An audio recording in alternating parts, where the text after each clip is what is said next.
Anong balita mga pare ko Ilang taon na nahawak ng anak ng kontrobersyal na si former Gilas coach Chot Reyes. Ang anak niya itong si Jos Reyes, ang youth program ng Gilas Pilipinas bilang head coach. At sa mga nagdaang taon ay puro palpak ang resulta. Itong batang Reyes. Objectively, katulad ito ng ama, bara-bara. At hero ball din ang kanyang opensa. At nito lang nagdesisyon na ang SBP sa wakas na huling chance na ni coach Jos Reyes ang paparating na FIBA Under-18 Asia Cup. Kung magiging palpak ulit ito ay tatanggalan na siya ng Gilas sa trabaho. At mukhang matutuloy na nga ito mga pare ko dahil injured at hindi makakalaro ang kanilang star player na si Andy Himao. Bad news ito sa Gilas ang kanyang injury pero good news naman para sa future. Kaya wala tayong magandang produkto sa youth team after yan ni Kai Soto at AJ Edu. Dahil yan si coach Jos Reyes ang umahawak, nagiging stagnant ang growth ng mga player natin. Alam naman ng lahat na nepotism ang dahilan ng pagiging head coach nitong batang Reyes. Dahil yan naman kasi sa batang Gilas, anak kasi ito ni Chot Reyes. Alam nyo naman na yan sa history dahil noon pa man ay puro na lang negative din ang nagiging komento ng mga Pinoy fans dito kay Chot Reyes. Kaya wala na tayong magagawa kung ano man ang naging nagawa niya sa nakalipas. Lalo na sa mga nagdaang taon dito ng team ng Gilas. Para kasi din natin ito mayahambing sa dating coach ng NBA, ang dating team ng Lakers na si Darvin Ham. Kaya hindi na rin sila nagkakalayo ni Chot Reyes. Nakapalpakan naman ang resulta na alam din natin na puro negatibo din ang sinasabi ng mga NBA Laker fans. Kaya hindi rin may tatanggi na nakasalalay rin sa team sa pagiging magaling na head coach. So correct me if I am wrong mga pare ko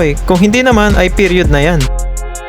Natako naman tayo sa susunod na mapag-uusapan. Nagpakita na ng Gilas si Renz Abando sa isang friendly game. Nagpapakondisyon na sila kay sa para sa bagong liga since nalalapit na ang muling pagbubukas ng 2024-2025 ng KBL at Japan B-League para sa paparating na season. Pero bago ang lahat para kay Lakay, pupuntahan muna natin ang balita dito kay Dwight Ramos. Well, nung nakaraan pa dumating sa Hokkaido, Japan, ng Gilas stand out matapos ang naging impressive stint nito noong FIBA Olympics qualifying tournament para manatili sa kupunan ng Libanggo Hokkaido ng Japan B-League. Plus, pangungunahan pa yan ni Dwight Ramos bilang magiging team captain. Papatak ang kontrata dito ni Dwight Ramos na nagkakahalaga ng $600,000 per year. So sa isang buwan ay nagkakahalaga na ito ng 2.8 million pesos. Napapabilang na si Dwight Ramos bilang highest paid Asia import. At syempre, ang inaabangan dito ng lahat, ang move na gagawin ng Pinoy high flyer na si Renz Abando. Hanggang sa ngayon ay nananahimik pa rin ang kampo ni Renz. Kung saan nga ba maglalaro dito si Lakay? Well, bago pa man magsimula ang stint ni Renz sa kupunan ng Strong Group Philippines kung saan nakapagkampiyon ang ating mga pangbato. Sinabi na rin dito ni Lakay na may offer na overseas. Pero ang sigurado na dyan mga pare ko ay hindi na ito sa KBL. Dahil nga sa offer na hindi niya pagtangkap sa Anyang ay hindi pa pwedeng makakabalik dito sa Abando.